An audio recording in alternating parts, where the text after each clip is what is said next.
Members of committee, I will call your name. Please indicate your presence. Councillor Vicente? Good morning, President. Thank you. Councillor Medeiros, I see you just joined. Can you just confirm your audio, please? Yes, thank you, Peter. Sorry. Thank you. Councillor Williams? Yes, I'm here. Thank you. Chair Fortini is present. Councillor Dillon? Yes, I'm here. Thank you. And we also have in attendance Councillor Bowman and Councillor Santos. Mr. Chair, you do have quorum. Yeah, thank you, Mr. Clerk. So our next item is approval of the agenda. Does any member wish to add a business item in today's meeting? If so, please use your chat function and then name in the speakers list, please. Mr. Clerk, I don't see anyone. I'd like to add something, Mr. Clerk. I don't know if we'll have time this meeting, but maybe on the next one, if we could add it, how emails are being done. So, Mr. Chair, that would be proposed item 10.1 on emails in regard to members of council. Yes, please.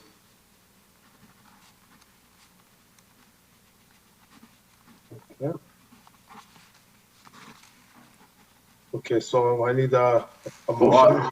I've added, sorry, Chair Fortini, I've added, I'd like to add another item regarding benefits of our assistants. Through you, Mr. Chair, perhaps there could be an open session conversation about that, but there is the second closed session item on today's agenda, which is a discussion item regarding personnel matters about identifiable individuals and employee negotiations and labor relations, and that a conversation regarding that subject could occur in that session. Okay. Okay. So, Mr. Clerk, I need a motion to approve of the agenda. Yes, Mr. Councilor Chair. Medeiros, are there any more additions to this agenda? I don't see any. Okay, we have a motion by Councilor Medeiros to approve the agenda. So instead of seeking a recorded vote for this item, I will ask if there is any opposed to these motions. Otherwise, your vote will be counted in affirmative. So thank you, and I see no objections to the motion. It carries.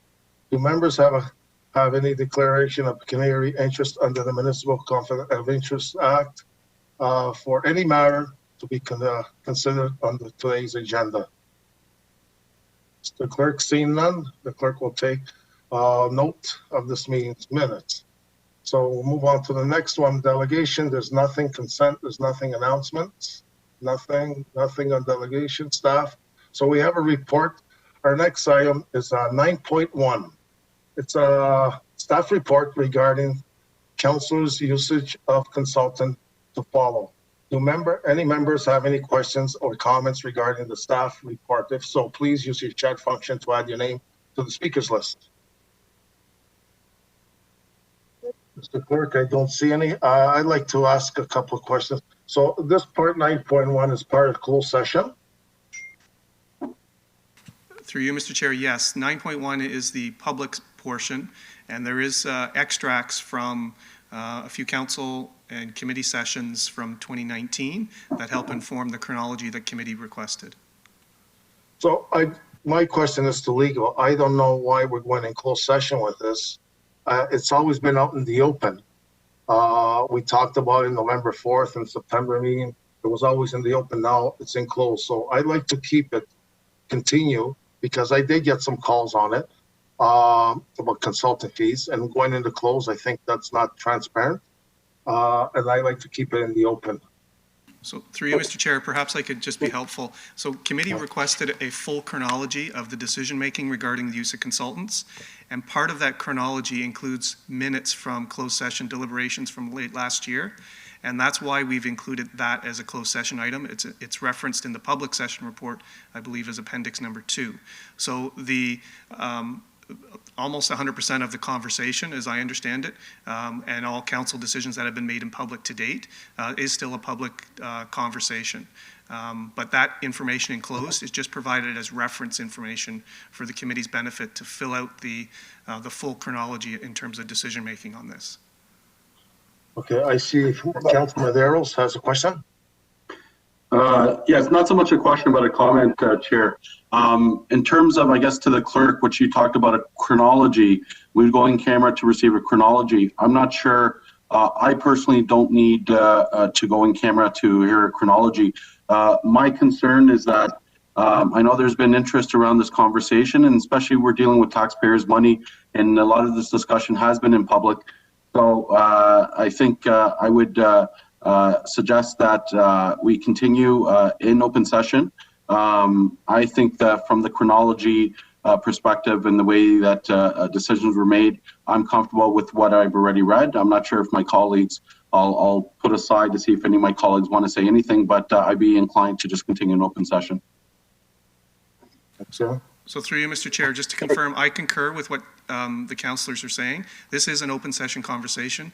The only reason the closed session material is there is because that is still within council's confidence, but we wanted to ensure that all members of committee had the full record in regards to the chronology that relates to this. There is no requirement, unless committee wishes to move into closed session to deliberate on those items. Those are decisions in closed session that have already been made. okay, so I guess I'm okay with what I read.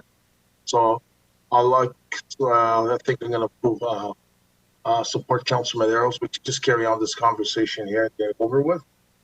We don't have to go into close. I guess it was everything that happened in the past. We all know that. So Councilor Maderos, do you want to keep it outside? Is that what you're saying? Yes, through you, Chair. Unless, as the clerk has suggested, unless my colleagues need to get clarification on the chronology, which was already given in advice in a note that we received, I'm comfortable to continue in open session.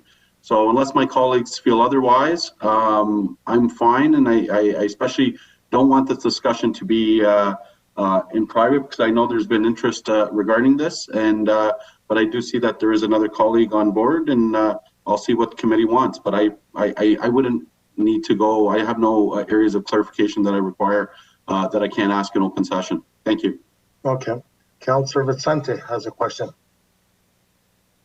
I have a few, but they may lead to more. I'm not sure. Thank you, Mr. Chair. Good morning, everyone. Good morning. We, at a previous meeting of this committee, we had asked staff to provide us with a kind of date-by-date itinerary of these events. And I guess the one that I am most interested in now is just understanding better from staff if they can provide an explanation. Given all the conversation from before, and I want to try not to repeat the same discussion, so want to zero in on how staff came to a decision in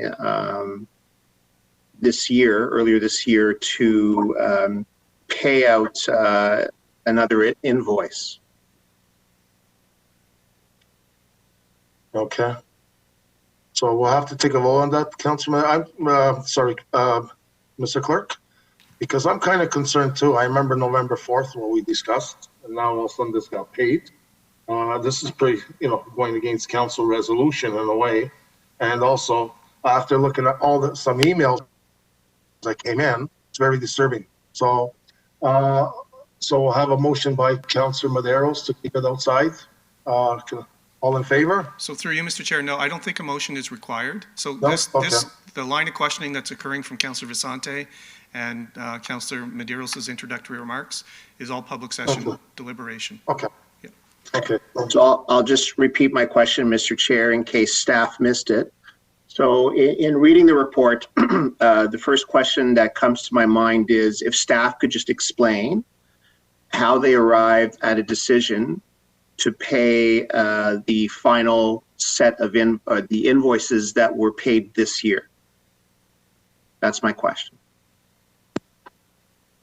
So thanks, do we have staff? Thanks, Councillor.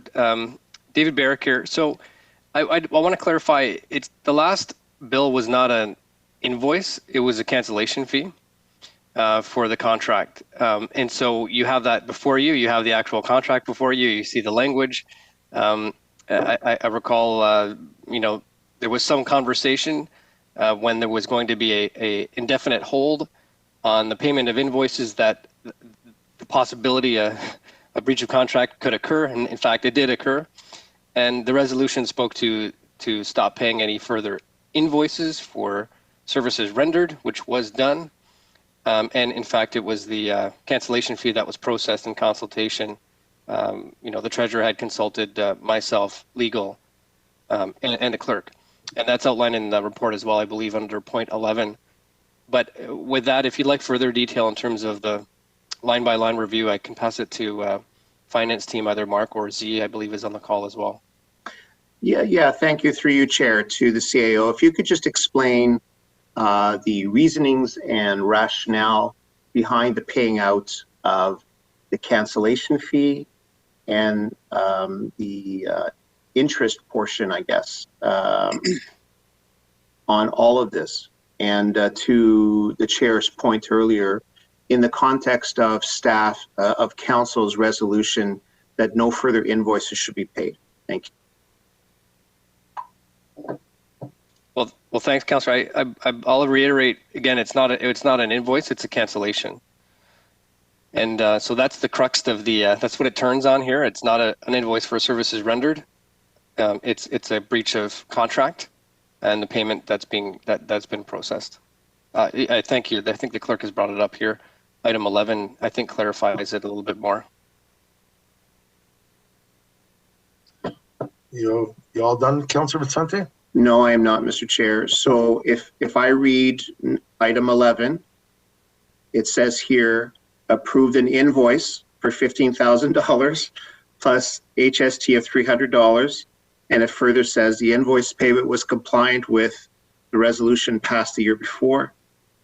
And so I would just like to hear just an explanation of what the thinking was through staff, and specifically here, as it says, legal, the clerk's office, and your office. That's right. Thanks, Councillor. And I want to differentiate invoices for services rendered versus cancellation fee, and perhaps that could be better worded in this part. But I think in the context of number 10, it makes more sense, right? Cancellation invoice. So I would highlight that aspect again, that there was nothing precluding staff from processing this payment. In other words, the resolution of council did indicate stop paying for services moving forward.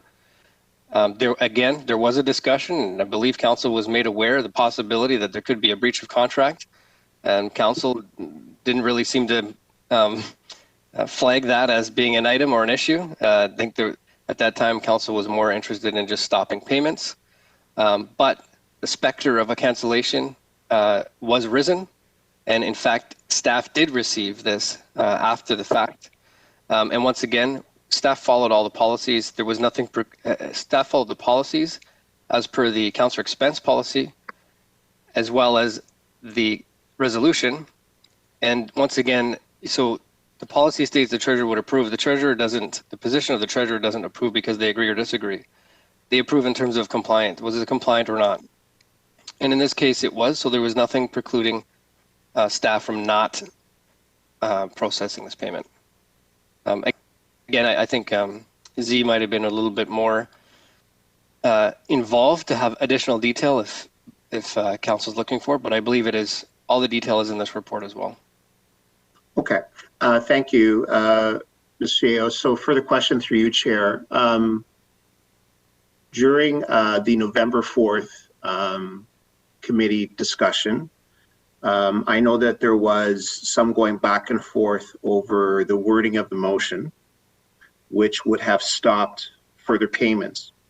And staff expressed concerns that if the motion had been passed with wording that was too restrictive, staff would have been put in a situation where they could not pay invoices which legitimately should be paid, and there would be no differentiation between those that should be paid and the ones that were the focus of committee's discussion, which were invoices accrued or incurred by members of council and against a lot of the intent and focus of this discussion, which was the use of consultants. So in that exchange between members of committee and staff, that concern was raised, and I know that the committee was very clear that the intent of the instruction was solely to limit or to put a stop or a pause, if you will, on any items accrued or incurred by members of council, excluding, of course, the mayor's office. So can you just explain how staff arrived at this decision, notwithstanding that discussion at committee?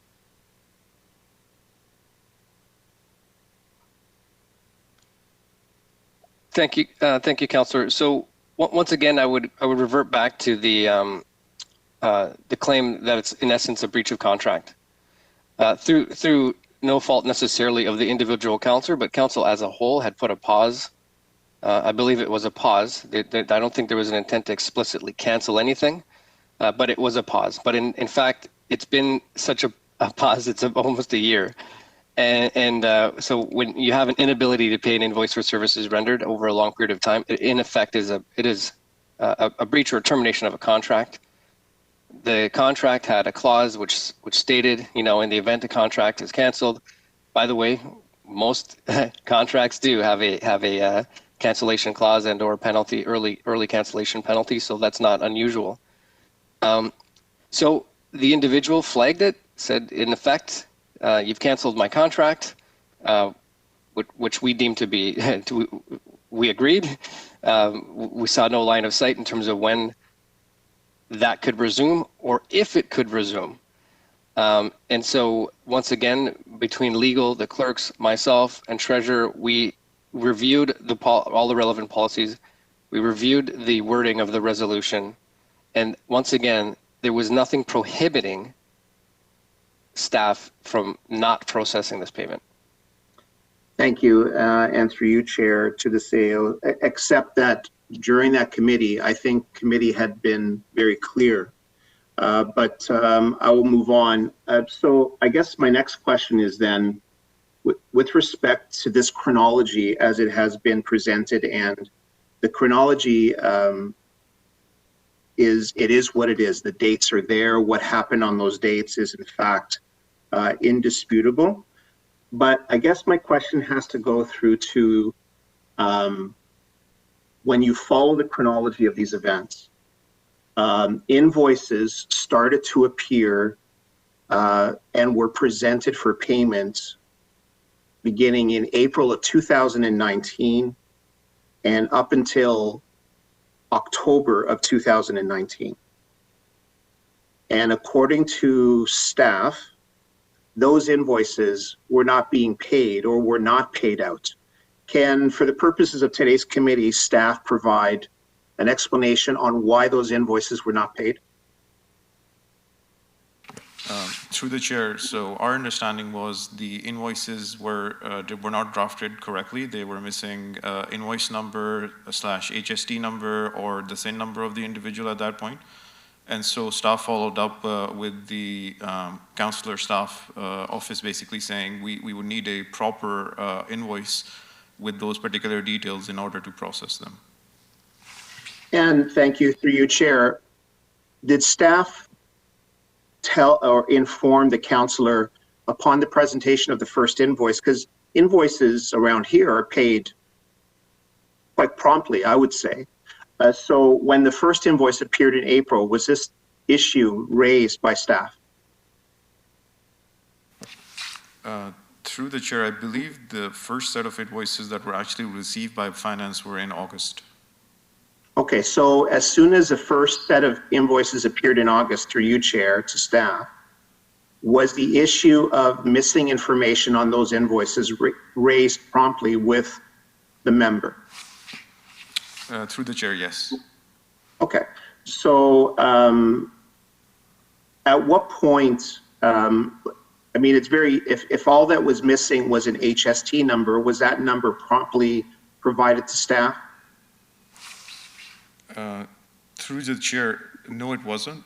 At that time, it was understood that the individual was a sole proprietor, so their SIN number was provided, and then subsequently invoices after that date had an HST number on them, because our understanding is the individual or the entity then registered and obtained an HST number. Okay. So, so those invoices were paid to an individual who sometime in August submitted an HST number, is that correct? After obtaining one?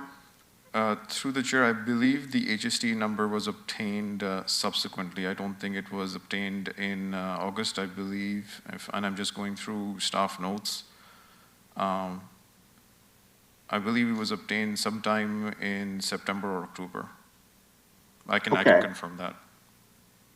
All right, and so this contract then was presented sometime, it's written up according to the write-up on the date of the contract is September 11th or September 10th, 2019.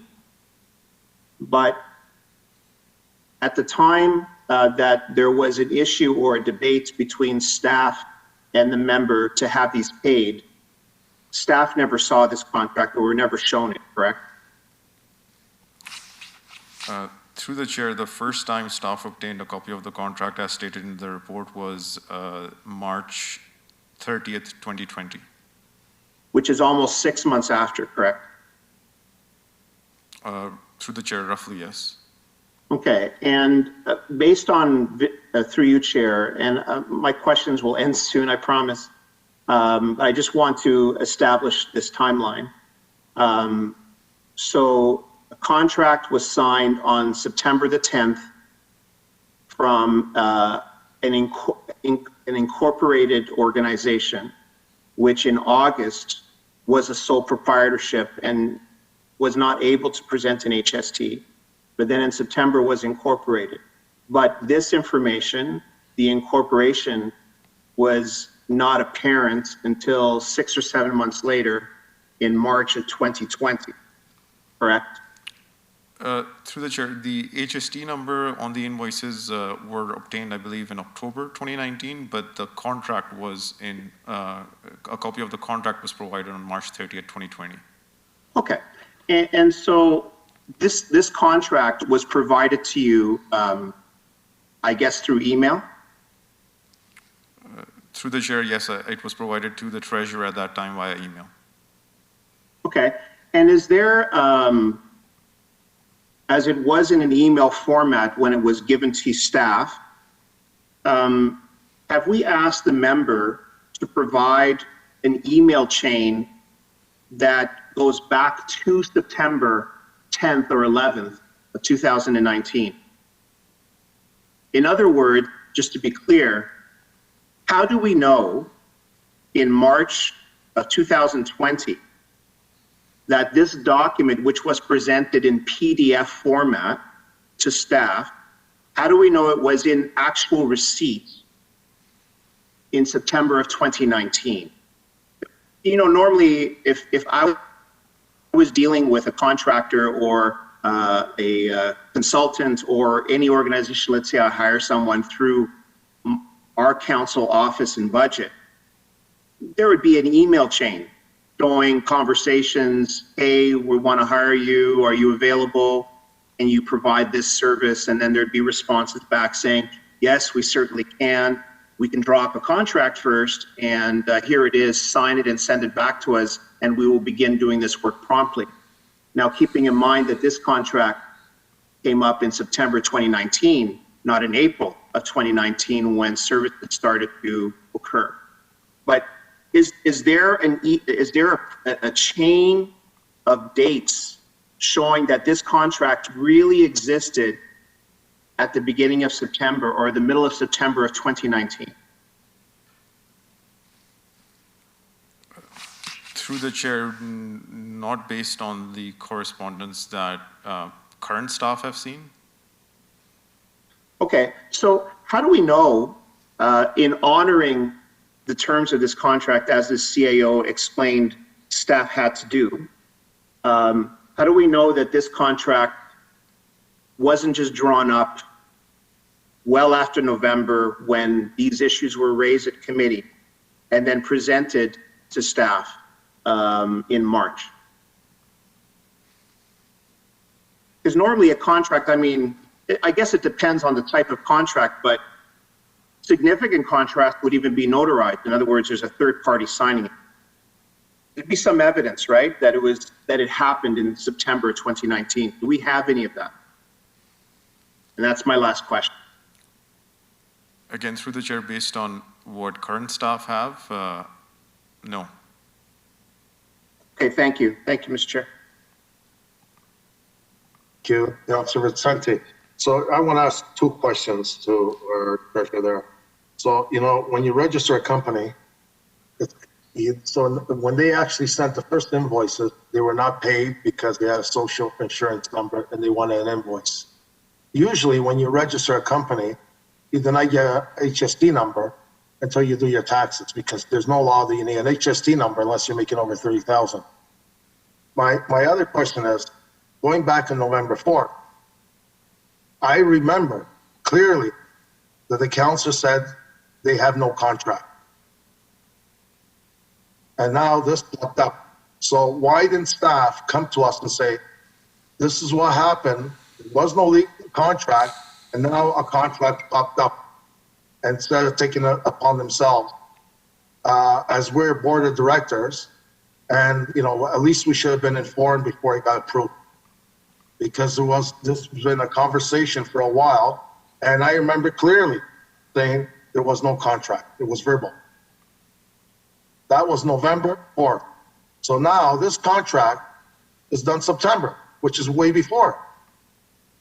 So I'm not putting staff in a bad position. I don't blame staff because they're doing what the contract says. But usually a contract, will have a cancellation fee, yes and all. It all depends, 30 days or 15 days, and this is the cancellation fees. But looking at the dates don't match, because November 4th, the last treasurer said there's nothing outstanding, nothing out, 2:38 in the afternoon, no other invoices, and there is no contract. It was a verbal contract. This appeared 2 months before the date.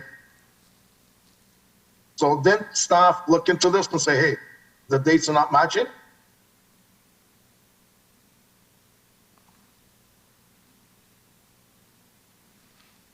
And yes, no one's answering. Anyway, I got Councilor Maderos on next. Councilor Maderos. Yes, thank you, Chair. And I think my colleague, Councilor Vicente, who I think has really provided a lot of the crux of what I want to ask. My concern is a couple of things here. When I see the chronology, and specifically when I hear there was a consultation between our CEO, legal, and the clerk's office, and I hear sort of statements such as, we didn't seem concerned with stopping the payment. It was something temporary. We didn't seem too bothered by wanting to stop this. And then after trying to make a differentiation that what we did in fact was paid out is based on a document which was produced after the fact, not based on any previous invoices, which eloquently my councillor colleague has managed to deduce and to sort of tease out. And then what really concerns me is that out of three, pretty senior executive positions, and I apologize if some of those who are noted maybe weren't necessarily in the loop, how not one person reached out to this committee on a motion that we put forth to stop any payments.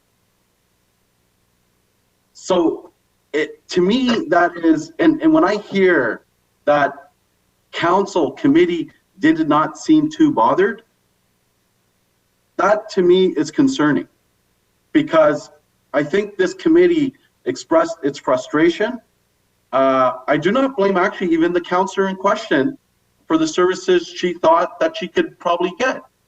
I believe truly that she received consulting services that she thought she could get.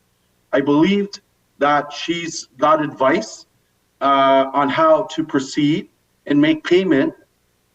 But my issue is not so much even with the counselor in question. My issue is with staff.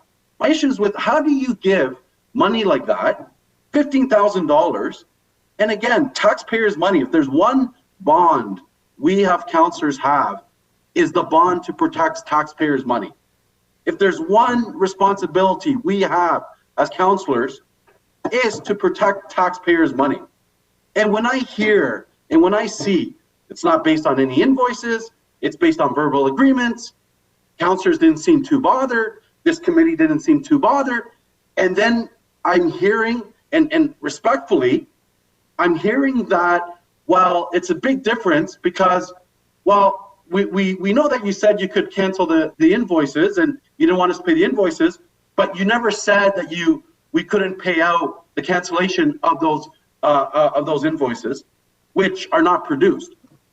So I'm sitting around, Connie, here dumbfounded because we're getting payment. We've given payment as a municipality, authorization by senior level individuals who thought it was okay to go against a council resolution, almost to the perspective, well, they won't be bothered. It's okay, just pay it. That's fine. And then after trying to split hairs by saying, well, it's a different thing because, well, what the council resolution to the letter of the law says, council, pause all payments. Pause all payments. That's what they seem to concern. But we're not pausing the payments. What we're doing here is we're going to provide a payment for a cancellation of a service. So it's a very different. Come on here. I don't know. Almost either I'm bewildered that this would be a defense or this would be statements from, and I don't understand that individuals in question, and I say this respectfully, be it our CEO, be it our legal services, and be it whoever else was named in this. And what I hear is staff, frankly, from the Treasury office, who are struggling to try to address something that I believe is beyond their pay grade. I believe they're sitting here right now in this situation because they were told to defend something they can't defend. And now everyone is hiding, jumping for the trees, trying to understand how they're going to get out of this. And what I understand is that we put a resolution, and a resolution is as sacred in the municipality. And I'm not sure if there are new staff. I know there's been a lot of turnover. There's been a lot of new staff who maybe never worked in government, never worked in municipality, and they've come from the private sector, and they feel that council is not the ultimate sort of board of directors. They maybe feel that there are other sort of entities or other avenues in the municipality who are supreme. Maybe they even think that, one individual has that power. No, it's council. It's council who's accountable. It's my name. It's every councilor's name here who, when we go knock on doors, we're accountable for the spending. So $15,000 doesn't seem like a lot, but it is a lot. It's extremely a lot. And what concerns me more even than the money is the fact that we were undermined. And to me, I believe that there was a decision to release the funds based on a matter which was not persistent and not in line with the direction by this committee, which subsequently approved by council. So now we're sitting here looking around trying to understand what really happened. We have an explanation which was, well, we did not think it was so important. It was a pause. No, that's not what we said. We put a resolution. If we didn't think it was important, we would not put the resolution. So clearly, either people are ignorant to how council works and don't know what a resolution is, or don't follow instruction, or felt that there was a superior individual, a superior entity that gave them authority to release the money to the councillor, or in fact, they simply went against council resolution. And that to me is grave. And that to me is the issue here at question. And if I can't depend on staff, if I can't depend on a resolution which is as tight as a direction that we can provide, what are we doing here? Each one of us as a councillor should look in the mirror and understand what's our role here in this municipality. If we don't have authority and our authority is being undermined, and we're giving the song and dance right now, what is our role? So I'm sorry, Chair, I am frustrated by this whole sort of scenario. I'm frustrated by this chronology, which was put together after the fact, and I'm really disappointed in our leadership who are right now trying to give us a song and dance on how they release money, which was never approved by this committee. Not even once did we receive a memorandum, did we receive a communication, or did we receive anything to the effect, councillors, this committee, we released $15,000 because of this or because of that. In consultation with legal, in consultation with our city clerk, we made a decision as the CEO to release the money, or the treasurer, we directed the treasurer to release the money. Not even shown this respect as a committee to receive a heads up. And that to me is the big crust of this, notwithstanding the financial support. So I don't know, I'm going to listen to my colleagues, but I'm frankly extremely disappointed. And it almost feels that a decision was made thinking that, oh, don't worry about those councillors. Oh, don't worry about the committee, they'll be fine.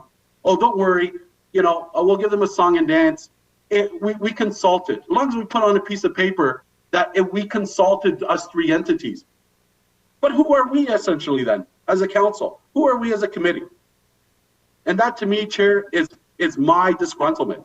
Because right now, clearly, all we're getting is this bogus claim that there was entities who were consulted to essentially go tell the treasurer to go release money on a basis where there's no invoices. It was based on a verbal contract. Then how do we prove $15,000 was the right amount? Because it was done verbally. How do we prove if it was, I don't know, 5,000? But it was done verbally. So clearly, there's a bigger issue here at question. Thank you, Chair. Thank you, Councilman Eros. I feel your frustration. And for the record, it wasn't 15,000, it's 17,250 with the HST and late penalty.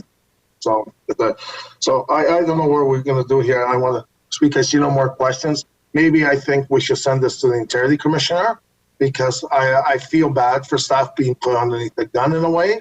I know they didn't answer the right questions and we feel frustrated, but I feel the dates don't match. When it was a verbal and also a contract pops up, maybe we should, as a committee, send it to Integrity Commissioner. I don't know if we have the authority to do that, or and let them do the investigation.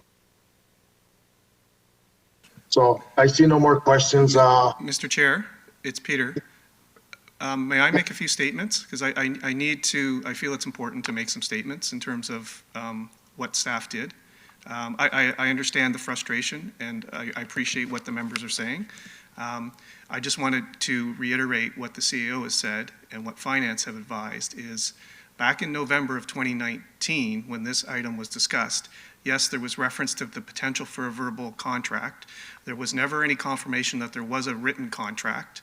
And in fact, staff were not even understanding that there was a written contract until March of 2020. The resolution of Council of November 2019 says that payment of any outstanding invoices for consulting services procured by the councillor not be undertaken. Staff took that very seriously. To our knowledge, no consulting services were procured after that date of that council resolution. And if they were, they would not have been paid by the city. Staff, period of time passed, approximately 6 months, as was referenced, and then in March of 2020, staff were advised by a councillor that there is a termination clause in a contract.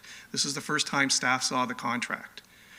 When staff received the contract, there were deliberations amongst the CEO's office, finance, legal services, and the clerk's office, myself specifically, and we looked at the resolution of council. We looked at the terms of the contract, and what we understood is this was a contract that in some way is legally binding on the corporation. We had an obligation to deal with that. It's unfortunate that we're not aware of that contract that was executed in September of 2019, but when we became aware of it, as a corporation, we felt we had to deal with it. And that prompted the decisions that were made by the corporation. Yes, and I understand what you're saying, Peter, and I agree. But my thing is, like I said, it's not, I know our staff was put underneath the gun when they seen this. But if we go back, there was never a contract.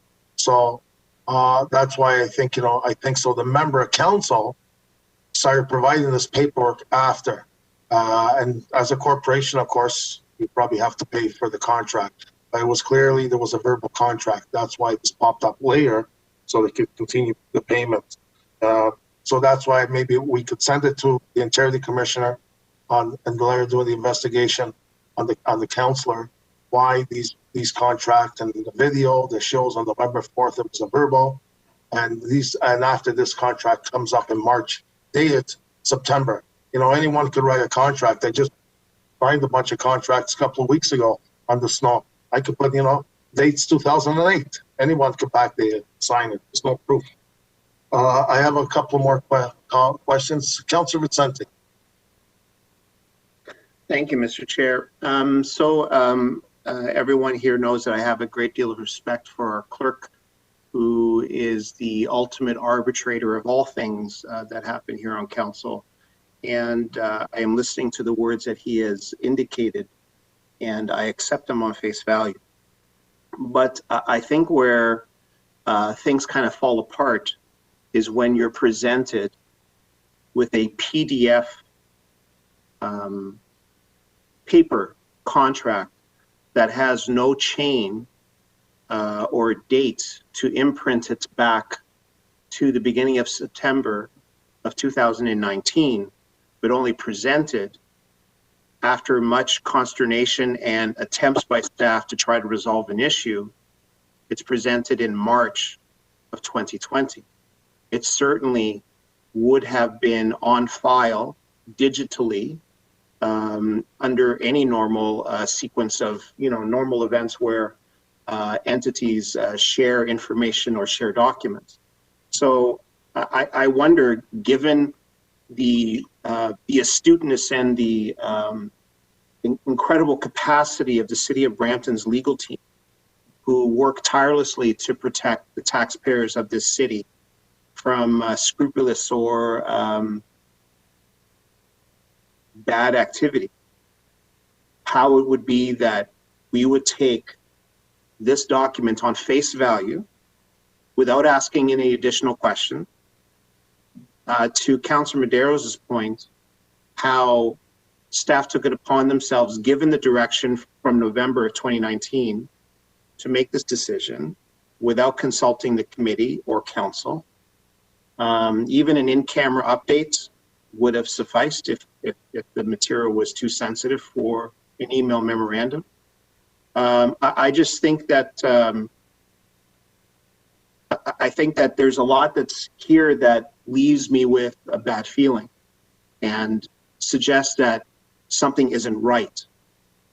And so I hear the members call for this to go to the Integrity Commissioner, but the Integrity Commissioner is there to, and perhaps the clerk can provide some clarity on this. The Integrity Commissioner's role is to investigate breaches of code of conduct on the part of members of council and I believe staff. This issue here today and the questions that arise, I don't think really fall under the purview of the Integrity Commissioner. And so I just want to caution other members of the committee to not do something where we already know it's not applicable. And perhaps the clerk can provide clarification on that point. Through you, Mr. Chair. So the Integrity Commissioner's mandate relates to members of council only, not to staff. So if there is a matter that a committee wishes to refer to the Integrity Commissioner for advice for interpretation, then that could be something. Otherwise, an Integrity Commissioner is open to receive what's commonly referred to as complaints by any individual, and the Integrity Commissioner will investigate those to find if they have merit and whether it warrants a further investigation. If it relates to the activities of staff, that would be a matter that would be handled within the administration, not through the Integrity Commissioner and the Employee Code of Conduct. Thank you, Mr. Clerk. And through you, Chair, I think really what is at the crux of this, notwithstanding comments from Councilor Maderos, where I am really wanting to see is I need proof. I need proof that this contract was drawn up at the beginning of September. Because if it was drawn up at the beginning of September, then staff's actions, notwithstanding that they didn't come to committee to give a heads up or whatever, but really my issue is with the dating of this contract and whether or not staff should have even endeavored to even consider it, given the circumstances by which it was presented to staff. If I was finance staff and the member had forwarded me an email or an email chain of conversations beginning back in August of 2019, hey, we need your HST number, we need this information. Oh, by the way, we need a contract, send it to me. Then I think that would have merit and would have legs to stand on. But given all of the questions that were asked by committee, the legitimate questions and the history of this whole story, for a contract to surface so many months later after the fact and presenting a substantial amount in penalties, and the fact that staff paid that, I think that was a mistake given the circumstances here. And I would like to see more scrutiny on this document. And I'm not sure how we can go about that. Perhaps the clerk can provide some advice. Through you, Mr. Chair, I guess the only advice I could add on that in terms of the chain of control for the execution of the contract and filing and delivery to ultimately to finance staff in March of 2020 would have to go back to the councillor in terms of answering those questions.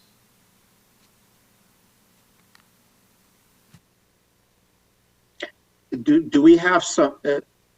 And that's fair, Mr. Clerk, and through you, Chair. I just think that this bears more looking into, because and if I go back to a comment that was made at the November 20th Committee of Council, I think it was legal who said, if someone were to go back and fraudulently prepare documents and backdate it and falsify the dates, that would be something on a completely different level entirely to what we're talking about even here with regards to staff following through. So I would like to see an investigation, and I look towards staff to provide some assistance on how this committee can truly check the nature of this PDF, verbal, written, emailed 7 months later contract.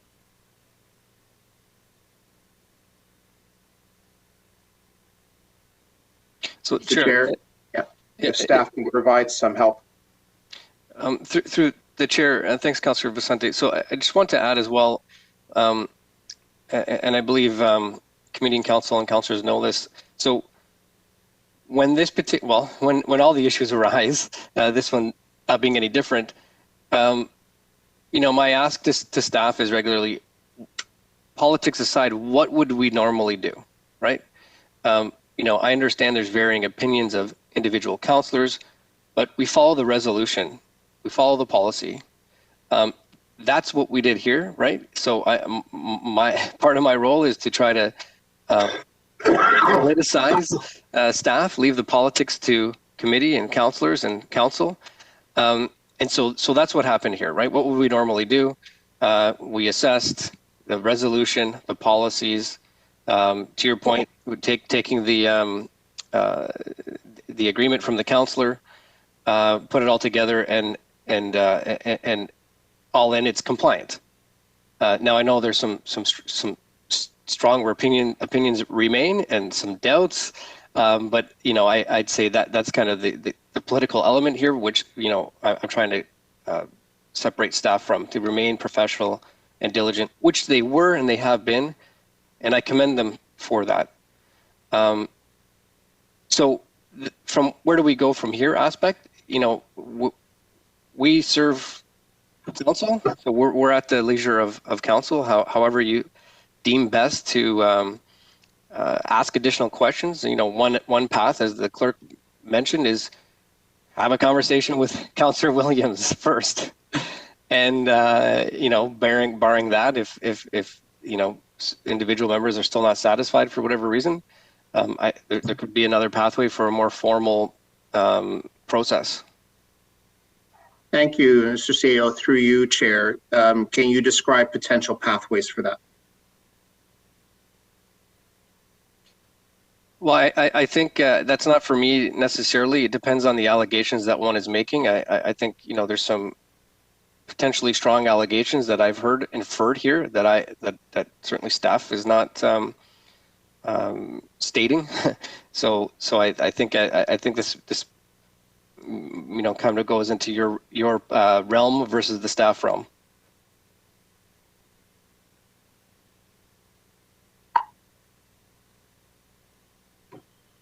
Are you okay, Councillor Vicente? I think he got cut off. Councillor Vicente? So I'm going to go on. I'll wait for him to come back on. So to the CEO, I understand staff seeing the contract.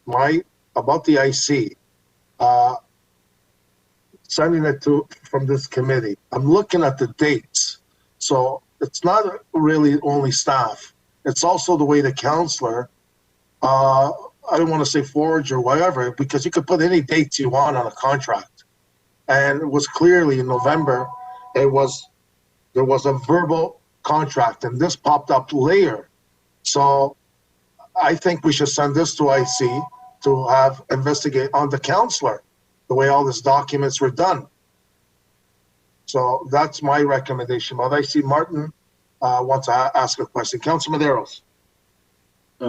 Thank you very much, Chair. I guess just in response to the city clerk, and I appreciate Peter, as Paul Vicente, and having many years, I do have you in high regard, and I know you're an ultimate professional. If I recall during the meeting, and this is what is concerning and what is frustrating, several times during the meeting, Councillor Fortini even expressed the fact, well, if we should not make those payments, and we had staff even tell us, well, then there could be a lawsuit or there could be some legal proceedings. And we even expressed publicly, okay, and Councillor Fortini can correct me if I'm wrong, we said we'd have no problem with it. We would have no problem to be challenged because committee direction. And again, this is what's frustrating here. It's also almost what I'm hearing from staff and what I just heard our CEO refer to, that we didn't make a political decision. Staff took the evidence they had. So staff received, I guess, what they thought was a proper invoice. Staff heard and knew that there was no previous invoices. So I don't know in their minds or in your minds, how do you base a payment on an invoice on actions which were never invoiced previously? So that's one, is the actual integrity of the information you received.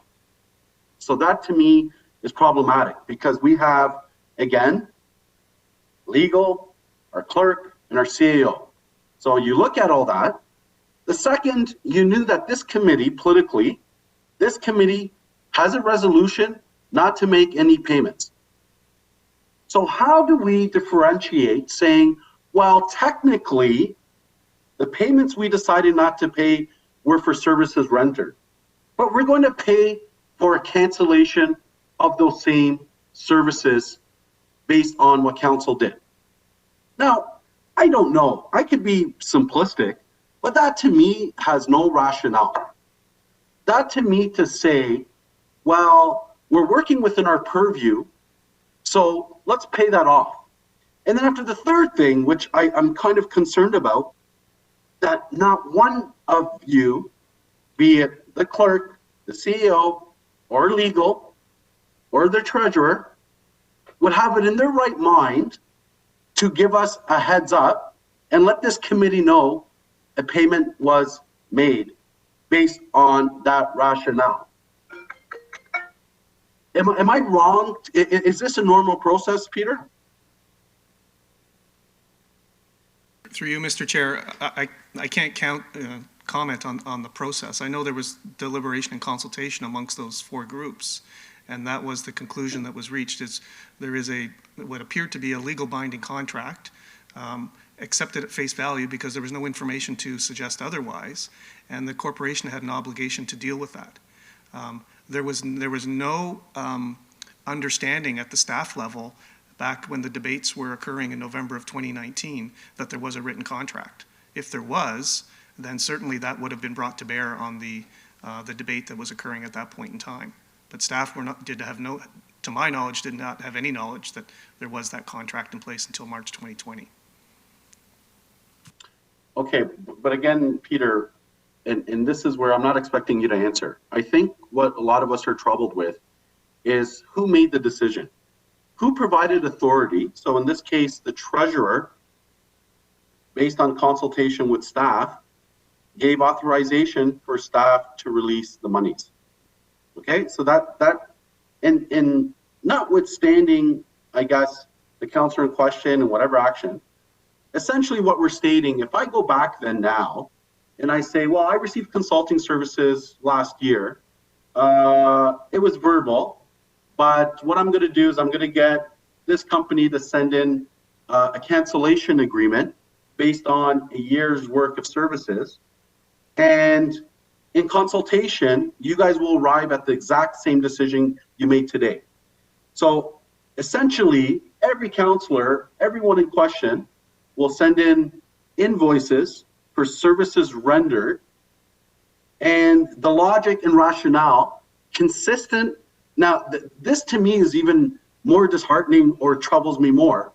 The policy then, what I'm hearing from everyone involved, is that send us the agreement, a signed off agreement, or state how much hours you did for this counselor, and we will pay the cancellation of that verbal agreement that you had.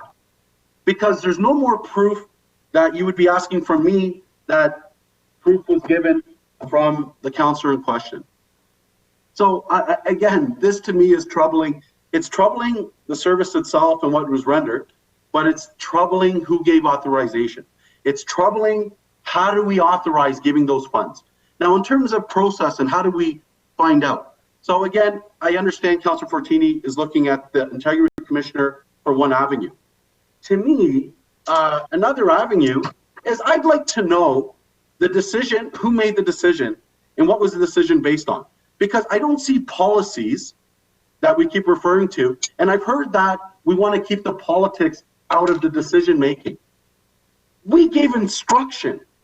There was a direction. So unless, again, the Integrity Commission is not the right avenue, I only see one other avenue. Is either we go do a specific audit and we can direct our own staff as the chair of audit, this can be referred to the audit committee, and find out how the decision was arrived to, what was the process. Or frankly, because I'm not sure, maybe there's been a lot of turnover of staff, so there might be a lot of people who maybe not understand the way processes are, that we send this to an outside third party to do a forensic audit on how this decision was made.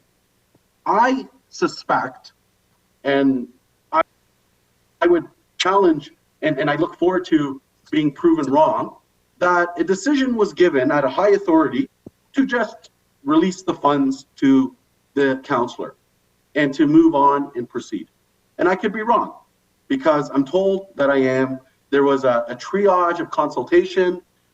They received this document. So I would like to also question what type of documents, if our legal services and everyone in question takes a document after the fact with inconsistent dates based on a committee, heated debates in committee, which was quite passionate, and everyone is basing their decision on this meeting of the minds.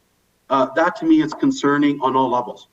So either we're going to take action in one avenue, which would be for us, because as the board of directors, yes, ultimately through the CEO is accountable to council, And that's what should always be understood. And I sometimes feel, and maybe new staff or other people do not see as council as supreme. Unfortunately, either they haven't been trained well or they don't understand accountability lies ultimately with council through the CAO. So with that said, either we're going to do a third-party forensic. So I would imagine a motion could be, Chair, that staff present us with options or a process in which it would report directly to committee on how we contract a third-party auditor to do a forensic audit of how this decision was made and what its legalities were made, and provide an opinion to this committee. Which was neutral and one that would be timely. So this way we couldn't impact, and as I understand tomorrow, as the chair, we've already established our work timelines. So I would probably indulge in that and look at having staff report back at the call of the chair, a process in which we could hire a third-party consultants to do a forensic audit of how this decision was made. And I will hand it over to my colleagues for any comments. And I know there are councillors on this call or on this meeting who maybe haven't had a chance to speak and might want to speak. Thank you, Chair Fortini. Thank you, Councilor Maderos. Yes, I agree. But I also like to add an amendment because at the end of the day, we all swore on an oath here. And when a councillor presents the different dates and contracts, for me, what's the sense swearing on this oath when we got sworn in? We're all sworn in to protect the corporation, to do the right thing, and taxpayers. And these dates do not match from November and going back to September. If there was something like that, there was a contract, then it should have been said back then, hey, I have a legal contract or I have a contract with person. And then, as I said before, I've always believed in paying any invoice. I did approve it back then because I figured, he's not to blame. He did his job, and we approved to pay it. But back then, there was no contract. I see myself, I'm writing invoices next week. I'm always 1 month behind because you always write the invoices after you do the work, not before you do the work. So I'd like to add an amendment also to send it to the Integrity Commissioner, how these dates, this contract popped up, and, because I feel also, even though staff went against council resolution, the way we're saying it, and I think they did or they didn't, but also the councillor we all felt misled on the date of this contract. When there was a verbal contract, all of a sudden this pops up a month later, and I don't know how you get an HST in 1 month when first there was a social insurance number, all of a sudden it registers a company because you don't get the HST until you do your taxes the following year, once you pass the $30,000. So that'll be the motion, the amendment to your motion. So, Mr. Clerk, there's no more questions. We have to ask for a vote, or I guess anyone opposed to this motion? Through you, Mr. Chair, yes. I think Councilor Medeiros has just requested a recorded vote. A recorded vote, sorry, yes. So, Mr. Chair, just before we get to the vote, I'm going to just make sure that the motion is correctly drafted and all members and the mover agrees with it and the amender. So the motion that's on the screen is staff be requested to report.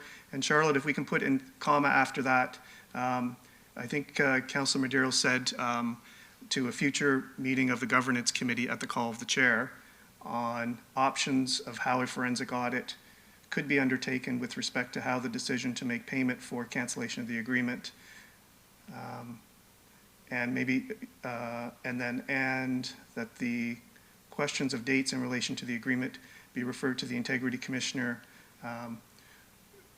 for investigation. My advice would be is investigation and/or advice, because the Integrity Commissioner is also empowered to provide advice back to council and councillors individually on matters. I don't know if this would prompt an investigation. That's not my purview. That's the Integrity Commissioner's purview. So if Councillor Fortini, if you're okay with that amendment for investigation. Yeah, I'm okay with it. Yeah. So I know we have budget and stuff, like I don't want to wait till the next meeting. This is March, the next meeting, or January, February, March. Maybe we could have it in before the end of this year or in January, whenever all the members are available. We'll call for a meeting. So, Mr. Chair, we'll work with your office on that to call a meeting Yeah. at your So, convenience. before we ask for a recorded vote, we have more speakers. I got the comment. Paul Vicente, I know he got cut off. Councilor Vicente. Mr. Chair, no, I'll just save the committee time and I'm fine. Councilor Dillon, please. Thank you, Mr. Chair. So just a question to Councilor Maderos. So it says that staff be requested to report to a future meeting of governance and council operations at the call of the chair on options how a forensic audit could be undertaken. I just want to be clear on what options you're specifically looking at. Yeah, and thank you, Councillor Dillon. I was going to try to be clear. Thank you, Clerk, for capturing. Essentially, what I'd like to do, and I don't know if it has to be to the next committee or by next committee meeting. Essentially, I would like staff report on a process in which how we could hire a third-party auditor to do a forensic audit. So essentially, they would let us know, can we sole source? Do we have to go public for this? So just to identify a process if for us to consider, because I'd also like to understand what the possible cost could be. And if the costs are significant, we might want to consider an internal option. But essentially, that's what I'm looking for, is for staff to help us with the process and how we would contract a third-party consultant that would report directly to this committee, specifically to the chair, Councillor Fortini. And Councilor Dillon, go ahead. Oh, sorry. I just wanted to know what the time frame is that you're looking at, and when the next governance and council operations can be. I did ask the clerk. Maybe we'll try to see if I know we got budget maybe December or the beginning of January, because we got budget now. He'll contact all our office and hoping to get it done. We don't want to wait till next one in March. Do you want to? So through the chair, would I suggest maybe as we have budget and then we have, I guess, these holidays that we give staff till, for example, before our next committee meeting in mid-January? Yep. Would that be fine? Yes, that's what I said. Yep. Okay. March will be too long for that. And Councilor Maderos, just to clarify, so the committee, and when staff comes back with recommendations, do we pick the? Yeah, and then it would be up to committee based on what process is identified for us to pick what third-party consultant that we'd want to, or if we still have any interest to do so. Okay. Thank you. Okay, so a recorded vote has been called, Mr. Clerk. Members of committee, a recorded vote. All in favor, please indicate. Councillor Vicente? Yes. Thank you. Councillor Maderos?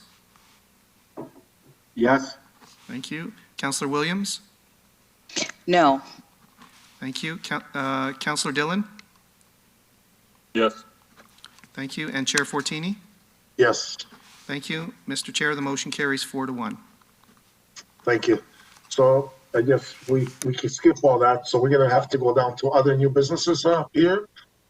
That would be the next item. You're correct, Yeah. Mr. Chair. Yeah. I guess we do also need just a motion to receive the report. Yeah, I have a motion from Councilor Vicente to receive the report. Thank you.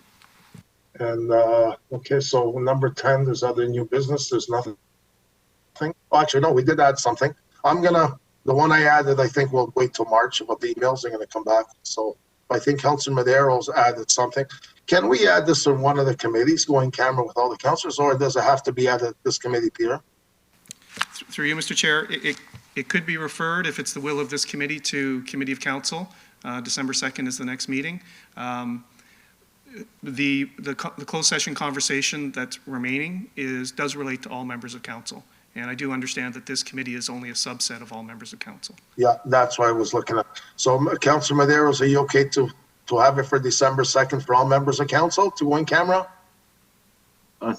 Yes, Chair, and that's fine too. I guess I just, yeah, we can do that in December 2nd if you think that's pertinent. I'm fine to wait till then.